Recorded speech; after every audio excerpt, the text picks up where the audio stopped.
Okay, now we're gonna do the median nerve in the forearm. On this, or this one too.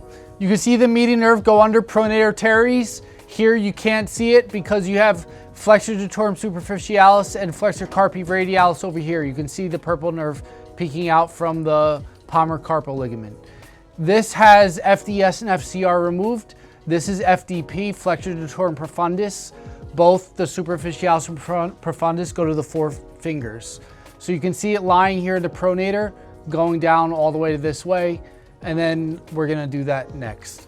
So we're gonna check it bowing pronator straight off the top of the median nerve, then we're gonna check on both sides of the corner, and then we're gonna check the groove on both sides. Whole top of the pronator teres, bottom of the pronator teres. She's got a little bit of tone too, but way less than Alan. So first I sink onto the nerve right here, and then you just bow the pronator teres up. So I check both sides underneath pronator teres, and then you can track one side of the groove down, and then you could also do the other side. I could do it from here, or I could do it from here, or I could even come on the other side. She's got some superficial radial nerve stuff because I could feel the tone all on brachioradialis here. Get your SCA where you want them to go. Can you do both of them just so she's more stable? So one underneath the tricep, one underneath here. I don't really care too much about doing this. There might be a little bit extra tension. I'm just gonna straighten the elbow like this.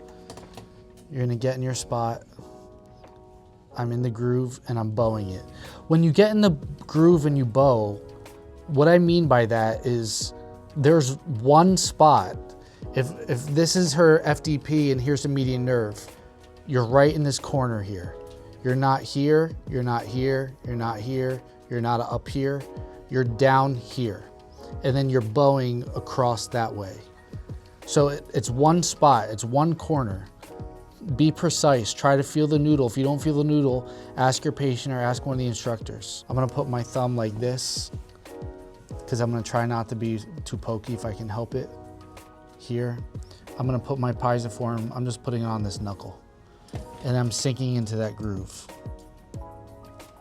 And I'm bowing into the nerve a little bit, and then I'm taking tension up this way. Go ahead, Andrew. Look at my forearm.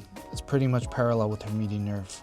And I'm leaning my body from I'm doing a hip hinge. Good. You're pretty much gonna do this for anywhere in your body.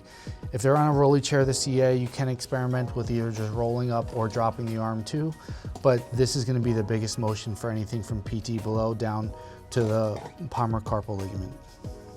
And then we'll get to the transverse carpal ligament or the flexor retinaculum after this.